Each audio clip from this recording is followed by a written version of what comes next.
बच्चों, नाम जामुन का पेड़, ये पाठ एक हास्यास्पद पाठ है। क्यों? क्योंकि दरअसल इस पूरे पाठ में सरकारी कर्मचारियों के ऊपर एक कड़ा व्यंग्य किया गया है, और वो भी हास्यास्पद तरीके से। मतलब सरकारी काम इतनी मुश्किल से होते हैं, बड़ी देर लग जाती है, काफी काफी दिन लग जाते हैं। कई बार तो काम तब बनता है जब उसका औचित्य ही खत्म हो जाता है। तो इस पाठ में कुछ ऐसा ही हमें पढ़ने को मिलेगा, लेकिन एक अलग तरीके से। नई कहानी है, अच्छी कहानी है, मजा आएगा। जल्दी से शुरू करते हैं। लेकिन उससे पहले इस पाठ को लिखा किसने है? कृष्ण चंद्र जी ने। याद रख लेना, पाठ के लेखक का नाम है कृष्ण चंद्र जी। कृष्ण चंद्र जी ने इस पूरे पाठ में क्या बताया है, दो चार लाइन में मुझसे सुन लो, फिर मैं इसकी लाइन बाय लाइन एक्सप्लेनेशन करने वाला हूं। तो बिना किसी देरी के करते हैं शुरू। नमस्ते, मेरा नाम आशीष है। देखो बच्चों, जामुन का पेड़ पाठ में लेखक ने एक ऐसे सरकारी दफ्तर के बारे में जिक्र किया है जिसके कर्मचारी बहुत ही सुस्त हैं, अपने आप की जिम्मेदारी नहीं समझते, और यहां तक कि जो काम जल्दी करने का हो वो भी इतना टाइम लेकर करते हैं। तो इस स्थिति को दिखाया गया है। हुआ क्या है, दरअसल एक सरकारी दफ्तर है, सेक्रेटरीट जिसको कहा है। सेक्रेटरीट के लॉन में या आंगन में एक पेड़ गिर गया है, और वो पेड़ है जामुन का। वो पेड़ कुछ इस तरह से गिरा है, ना तो बिल्कुल टूटा है और ना ही वो सीधा खड़ा है, वो कुछ तिरछा सा हो गया, और तिरछे से भी ज्यादा एक तरह से जमीन तक छू गया है। और इसी पेड़ के नीचे, पेड़ के गिरने की वजह से एक आदमी इस पेड़ के नीचे दब गया है। दरअसल ये पेड़ गिरा कैसे? गिरा है एक आंधी तूफान आने की वजह से। लेकिन जो सरकारी दफ्तर के कर्मचारी हैं, उनको जब ये बात पता चलती है कि एक पेड़ गिर गया है और वो जामुन का पेड़ था और उसके नीचे एक आदमी दबा पड़ा है, तब स्थिति क्या होती है, वो उस आदमी को कैसे बाहर निकालते भी हैं या नहीं निकालते, कितना टाइम लगाते हैं, ये सारी स्थिति इस पाठ में अब हम पढ़ने वाले हैं। देखते जाइएगा, सुनते जाइएगा। रात को बड़े जोर का झक्कड़ चला। झक्कड़ मतलब आंधी। अब पाठ की शुरुआत में हो क्या रहा है, आंधी आई है। आंधी आने की वजह से पेड़ गिर गया है। पेड़ गिरने की वजह से एक आदमी नीचे ही दब गया है। अब ये बात एक माली को पता चलती है, क्योंकि वो कहीं पानी पुनी दे रहा होगा, इस तरह से वो देखता है, तो वो माली देख लेता है। और माली जब देखता है तो वो अपने से बड़े पद पर जाता है, यानी कि क्लर्क के पास जाता है या चपरासी के पास जाता है। वो चपरासी अपने से बड़े पद यानी क्लर्क के पास जाता है। इस तरह से बड़े पद पर ये लोग जाते रहते हैं। क्यों?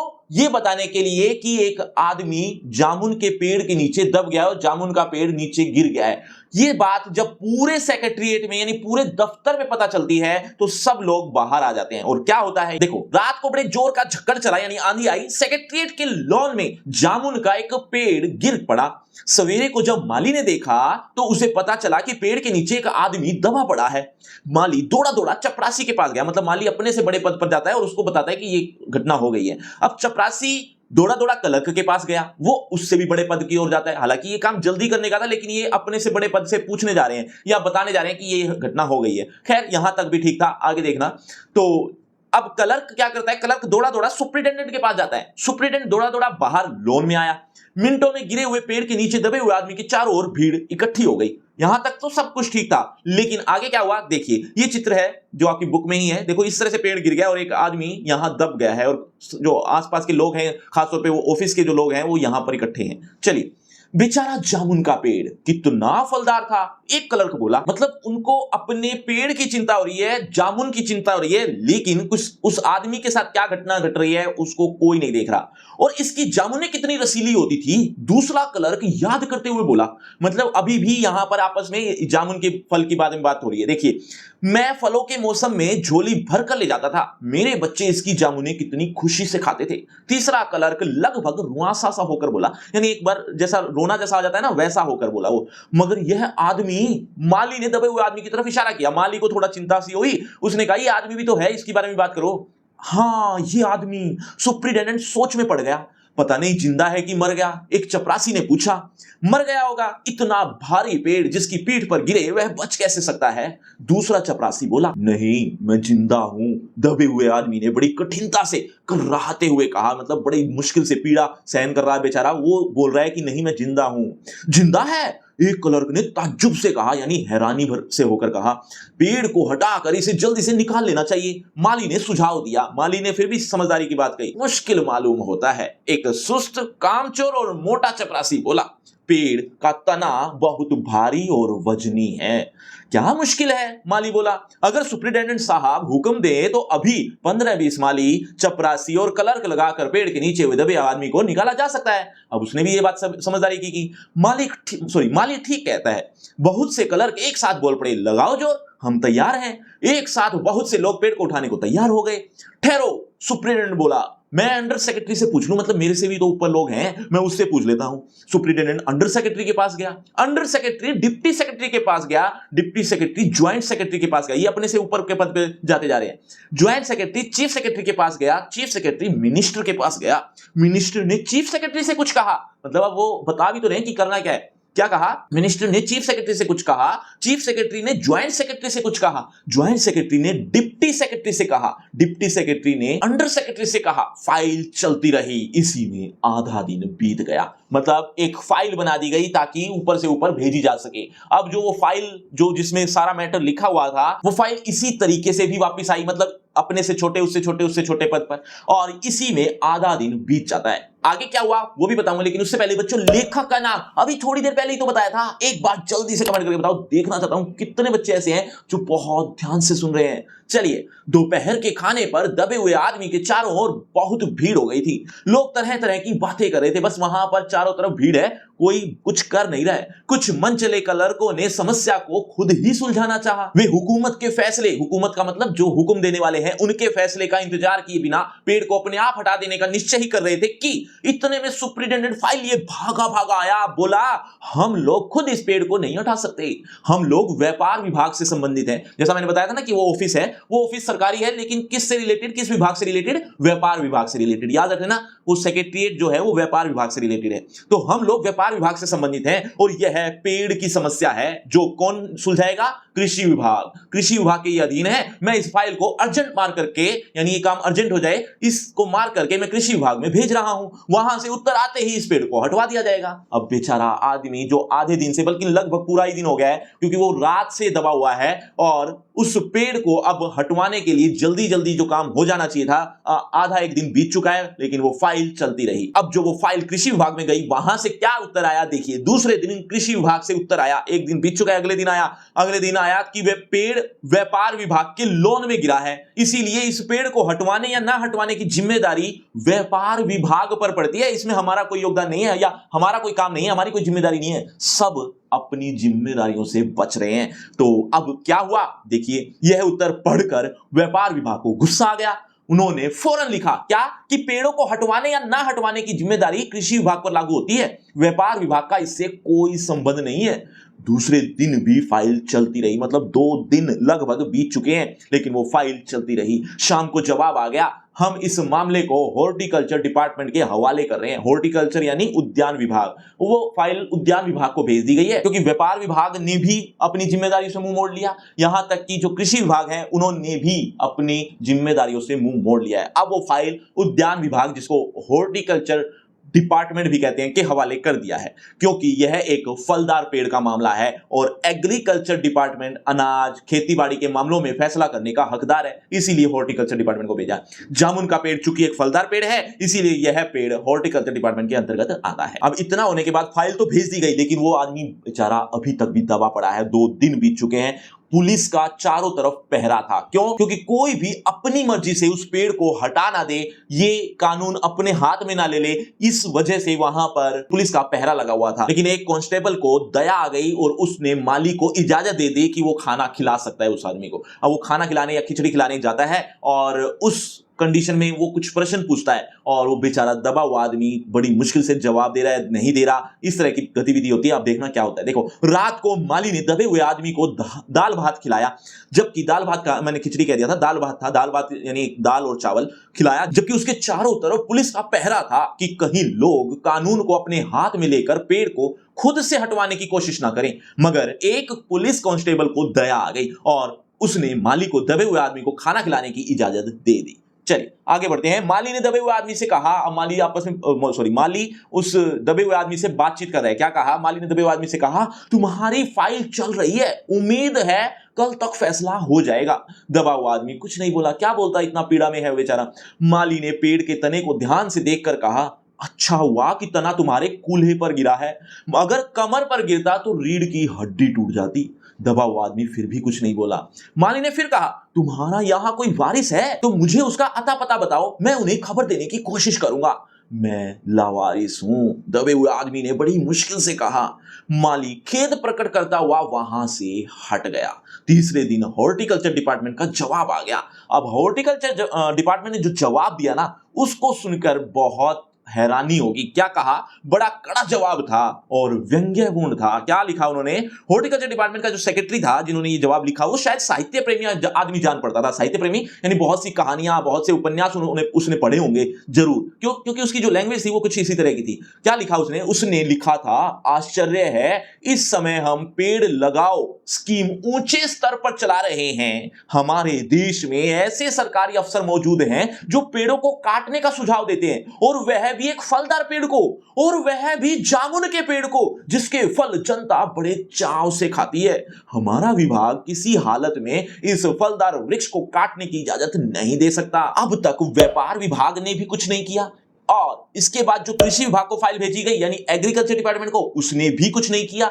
हॉर्टिकल्चर डिपार्टमेंट में फाइल गई, वहां से भी कुछ इलाज नहीं हुआ, यानी उसका कोई निपटारा नहीं हो पाया। फाइल इसी तरह चलती रही। 2-3 दिन बीत चुके हैं। स्थिति यह हुई कि अब क्या किया जाए। अब किसी ने एक सुझाव दिया कि पेड़ तो नहीं काटा जा सकता किसी की इजाजत के बिना, लेकिन आदमी को तो काट सकते हैं। आदमी को काटकर आधा इधर से बाहर निकाल लेते हैं, आधा उधर से बाहर निकाल लेते हैं। बड़ी हैरानी थी, लेकिन किसी ने सुझाव देते हुए थोड़ा भी नहीं सोचा। और इससे भी ज्यादा हैरानी वाली बात यह थी कि बाकी जो लोग थे सब सहमत थे कि हाँ ऐसा ही कर लेते हैं, लेकिन वो जो दबा हुआ आदमी था ना, वही बोल पड़ा, अरे मैं इस तरह से तो मैं मर जाऊंगा, फायदा क्या हुआ।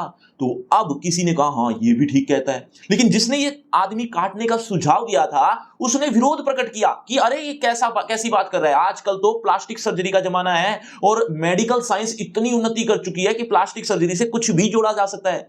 अब स्थिति ये हुई कि सब सहमत भी हो गए और ये फाइल अब भेज दी मेडिकल डिपार्टमेंट में। और अगले दिन एक आदमी आया भी चेक करने कि उसकी नब्ज ठीक है, उसकी दिल की धड़कन सब सही है, ये जो आदमी काटा जाएगा उसके बाद जो प्लास्टिक सर्जरी होगी वो सब कुछ सकुशल हो जाएगी या नहीं। इस तरह से वो आदमी आया, जांच परख कर उसने भी फाइल में लिख दिया कि ये सब कुछ स्थिति यहां पर ठीक है, आदमी को काटा जा सकता है, ऑपरेशन किया जा सकता है, प्लास्टिक सर्जरी भी हो जाएगी, सब कुछ सक्सेसफुल होगा, बस आदमी मर जाएगा। तो ये सब सिचुएशन वहां पर हो रही है। आगे क्या हुआ वो भी पढ़ेंगे, लेकिन उससे पहले जितना भी समझा पढ़ा उसको देख लेते हैं। देखो अब क्या किया जाए, मतलब अब वहां से भी हॉर्टिकल्चर ने भी हाथ खड़े कर दिए, तो अब क्या किया जाए, इस पर एक मंच लेने कहा। अगर पेड़ काटा नहीं जा सकता तो इस आदमी को ही काट कर बाहर निकाल लिया जाए, है ना। तो यह देखिए, मतलब अब वो एक्सप्लेन भी कर रहा है कैसे।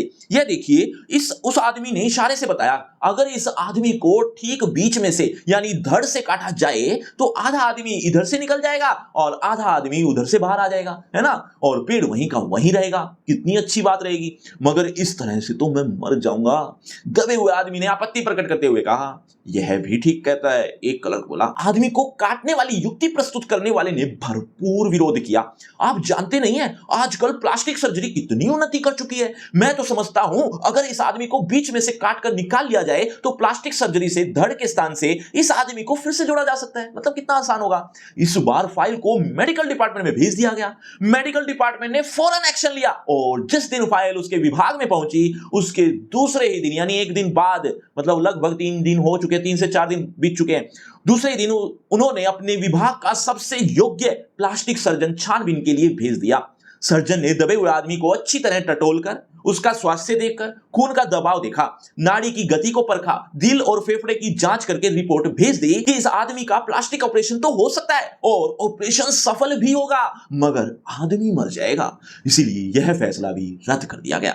बच्चों, अभी तक जितने भी पद आए थे, जैसे माली, उसके बाद चपरासी, चपरासी के ऊपर क्लर्क, जो सबसे ऊपर का पद था वो कौन सा था, एक बार जल्दी से कमेंट करके बताओ। देखना चाहता हूं कितने बच्चे ऐसे हैं जो बहुत सचेत होकर सुन रहे हैं और कितने सही होते हैं बच्चे। देखते हैं। रात को माली ने दबे हुए आदमी के मुंह में खिचड़ी डालते हुए उसे बताया कि अब मामला ऊपर चला गया है। सुना है कल सेक्रेटरिएट के सारे सेक्रेटरियों की मीटिंग होगी, उसमें तुम्हारा केस रखा जाएगा। उम्मीद है सब काम ठीक हो जाएगा। मतलब कब ठीक होगा? 4 दिन 5 दिन लगभग बीत चुके हैं। अब दबा हुआ आदमी जो दबा हुआ था वो एक आह भरकर धीरे से बोला। उसने एक शेर सुना दिया। वो शेर का मतलब क्या था कि तुम मेरी देखभाल तो कर लोगे, मुझे मेरी रखवाली तो करोगे, मुझे पता है, लेकिन जब तक तुम मेरी रखवाली करोगे, जब तक तुम मुझे देखोगे, तब तक तो मैं खाक हो जाऊंगा। ये एक शेर उसने सुनाया। क्या कहा? ये तो माना कि तगाफुल ना करोगे, लेकिन तगाफुल यानी असावधानी, मैं तो ये तो मानता हूं कि असावधानी ना करोगे,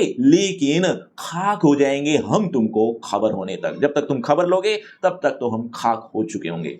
माली ने अचंभे से मुंह में उंगली दबा ली और चकित भाव से बोला, क्या तुम शायर हो? दबे हुए आदमी ने धीरे से सिर हिला दिया कि हाँ, मैं शायर हूं। दूसरे दिन माली ने चपरासी को बताया, चपरासी ने क्लर्क को बताया और क्लर्क ने हेड क्लर्क को। थोड़ी ही देर में सेक्रेटरीट में यह अफवाह फैल गई थी कि दबा हुआ आदमी शायर है। बस फिर क्या था, लोगों का झुंड शायर को देखने के लिए उमड़ पड़ा कि ये तो शायर है, अच्छी शायरी करता है। अब आगे क्या हुआ? दरअसल जितने भी शहर के शायर थे वो उस दबे हुए आदमी के चारों तरफ बैठ गए और एक अपना अपना शेर सुनाने लगे और उस दबे हुए आदमी से पूछ भी रहे हैं कि कैसा लगा, तुम भी तो कवि हो, बताओ। इस तरह से एक कवि सम्मेलन जैसा माहौल हो गया वहां पर। और वो बेचारा दबा हुआ अपने दर्द में दुखी है, पीड़ित है, उसका कोई नहीं सोच रहा। अब वो जो फाइल थी जगह जगह घूम घूम कर कहां तक पहुंच गई? अब वो फाइल कल्चर डिपार्टमेंट में भेज दी गई। क्यों? क्योंकि वो तो एक कवि है और कवि का जो डिपार्टमेंट होता है वो कल्चर का होता है, तो कल्चर डिपार्टमेंट में फाइल चली गई है। अब वहां से एक आदमी आया और उसका इंटरव्यू लेने लगा और बहुत सी चीजें उसने पूछी और पता चला कि ये तो बहुत प्रसिद्ध शायर है, इसको तो हमारी अकादमी का मेंबर बना लेना चाहिए। और वो अगले दिन मिठाई लेकर भी आ गया उस दबे हुए आदमी के पास कि मुबारक हो, तुम हमारे अकादमी के मेंबर बन गए हो। वो बेचारा दबा हुआ आदमी एक ही बात कह रहा था, अरे मुझे यहां से बाहर निकालो। तो वो जो कल्चर डिपार्टमेंट से आया था आदमी, उसने भी अपने हाथ ऊपर कर दिए। देखो, ये तो पेड़ काटने का मामला है, हमारा तो कलम दवात से ही काम होता है, आरी कुल्हाड़ी से कोई काम नहीं होता, इसलिए ये तो हम नहीं कर सकते। हाँ, इतना कर सकते हैं, अगर तुम मर जाओ तो तुम्हारी बीवी को, तुम्हारे बच्चों को वजीफा दे सकते हैं, यानी कुछ पैसे दे देंगे। तो वो दबा हुआ आदमी बोला कि अरे मैं अभी जिंदा हूं, मुझे जिंदा रखो।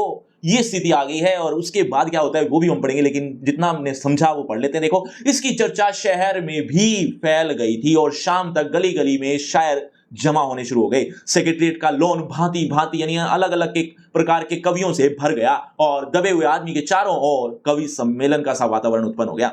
सेक्रेटरीट के कई क्लर्क और अंडर सेक्रेटरी तक, जिन्हें साहित्य मतलब उस ऑफिस के जितने भी साहित्य और कविता से लगाव रखते थे, वो रुक गए ऑफिस के बाद भी। कुछ शायर दबे हुए आदमी को अपनी कविताएं और दोहे सुनाने लगे। कई क्लर्क उसको अपनी कविता पर आलोचना करने पर मजबूर करने लगे कि आलोचना करना मतलब तुम बताओ कैसी लगी, अच्छी लगी, बुरी लगी, या बुरा लगा तो क्या बुरा लगा, अच्छा लगा तो क्या बुरा, क्या अच्छा लगा, वगैरह वगैरह उससे पूछने लगे। जब यह पता चला कि दबा हुआ आदमी एक कवि है, तो सेक्रेटरीट की सब कमेटी ने फैसला किया कि चूंकि दबा हुआ आदमी एक कवि है, इसीलिए इस फाइल का संबंध न एग्रीकल्चर डिपार्टमेंट से, न हॉर्टिकल्चर डिपार्टमेंट से, बल्कि यह सिर्फ कल्चर डिपार्टमेंट से संबंध रखता है। कल्चर डिपार्टमेंट से अनुरोध किया गया कि जल्द से जल्द इस मामले को फैसला करके अभागे कवि को इस फलदार पेड़ से छुटकारा दिलाया जाए।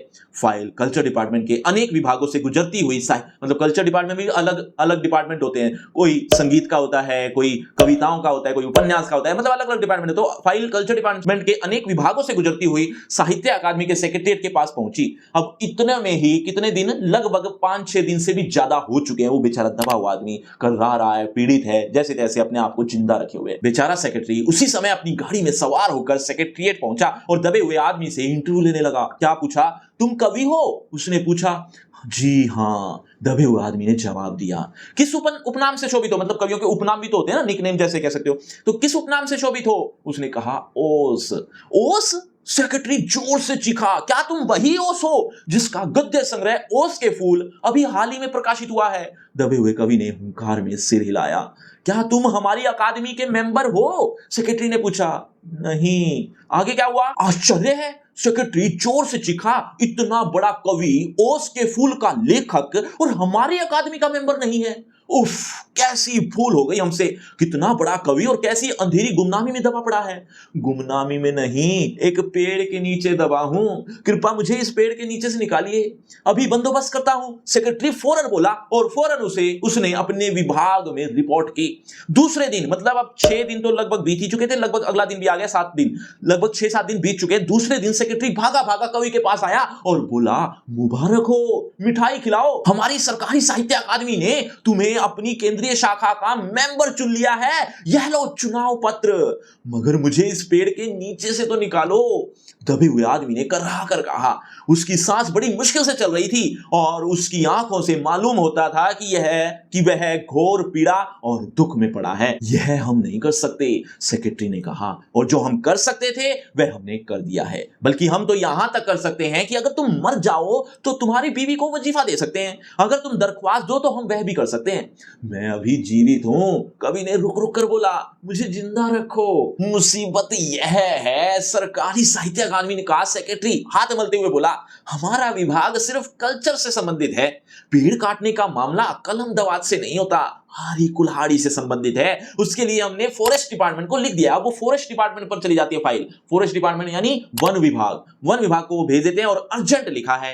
अब शाम को माली ने आकर दबे हुए आदमी को बताया, कल फॉरेस्ट डिपार्टमेंट के आदमी आकर इस पेड़ को काट देंगे और तुम्हारी जान बच जाएगी। माली बहुत खुश था। दबे हुए आदमी का स्वास्थ्य जवाब दे रहा था। कब तक सहन करे, मगर वह किसी न किसी तरह अपने जीवन के लिए लड़े जा रहा था। कल सवेरे तक किसी न किसी तरह उसे जीवित रहना है। दूसरे दिन जब फॉरेस्ट डिपार्टमेंट के जो लोग हैं वो क्या करते हैं, ध्यान से सुनो। फॉरेस्ट डिपार्टमेंट वाले आते हैं, पेड़ को काटने के लिए आरी कुल्हाड़ी सब कुछ ले आते हैं। लेकिन अचानक कोई एक मैसेज आता है कि ये पेड़ पिटोनिया सरकार ने लगाया था। अगर उनके द्वारा लगाए गए पेड़ को हम काट देंगे तो हमारे संबंध बिगड़ सकते हैं। तो इससे अच्छा ये है कि हम एक बार और पता कर लेते हैं कि इस पेड़ का क्या किया जाए। स्थिति ये हो गई कि अब 7 दिन लगभग बीत चुके हैं। कहीं पाठ में कहीं भी दिनों की चर्चा नहीं है, लेकिन मैं एक अंदाजा लगा रहा हूं कि 6-7 दिन लगभग बीत चुके हैं। दबा हुआ आदमी बेचारा मुश्किल से अपना जीवन काट रहा है। बड़ी मुश्किल से उसकी सांसें चल रही हैं। स्थिति क्या होती है आगे देखिएगा। दूसरे दिन जब फॉरेस्ट डिपार्टमेंट के आदमी आरी कुल्हाड़ी लेकर पहुंचे, उनको पेड़ काटने से रोक दिया गया। मालूम हुआ कि विदेश विभाग से हुक्म आया है कि इस पेड़ को न काटा जाए। कारण यह था कि इस पेड़ को 10 साल पहले पिटोनिया राज्य के प्रधानमंत्री ने सेक्रेटरीट के लोन में लगाया था। अब अगर यह पेड़ काटा गया तो इस बात का काफी अंदेशा है कि पिटोनिया सरकार से हमारे संबंध सदा के लिए बिगड़ जाएंगे जब उनको पता चलेगा कि उनका पेड़ काट दिया। मगर एक आदमी की जान का सवाल है, एक क्लर्क ने चिल्लाया। दूसरी ओर 2 राज्य के संबंधों का सवाल है। दूसरे क्लर्क ने पहले क्लर्क को समझाया, और यह भी तो समझो कि पिटोनिया सरकार हमारे राज्य को कितनी सहायता देती है। क्या हम उनकी मित्रता की खातिर एक आदमी के जीवन का भी बलिदान नहीं कर सकते? कवि को मर जाना चाहिए, निसंदेह, यानी बिना शक के मर जाए, कोई दिक्कत नहीं है। बच्चों, उपनाम क्या था इस कवि का? एक बार जल्दी से कमेंट करके बताओ। देखना चाहता हूं कितने बच्चे ऐसे हैं जो अभी तक भी बहुत ध्यान से सुन रहे हैं। अब क्या हुआ, अब अंडर सेक्रेटरी ने सुप्रिटेंडेंट को बताया। क्या बताया कि आज सवेरे प्रधानमंत्री दौरे से वापस आ गए हैं। प्रधानमंत्री जो गए हुए थे विदेश दौरे पर, वो वापस आ रहे हैं। उनसे पूछेंगे कि इस पेड़ का क्या किया जाए। स्थिति ये हुई कि आखिरकार प्रधानमंत्री ने जिम्मेदारी ले ली कि इस पेड़ को काट दिया जाए। जो भी संबंध बिगड़ेंगे वो मेरी जिम्मेदारी है।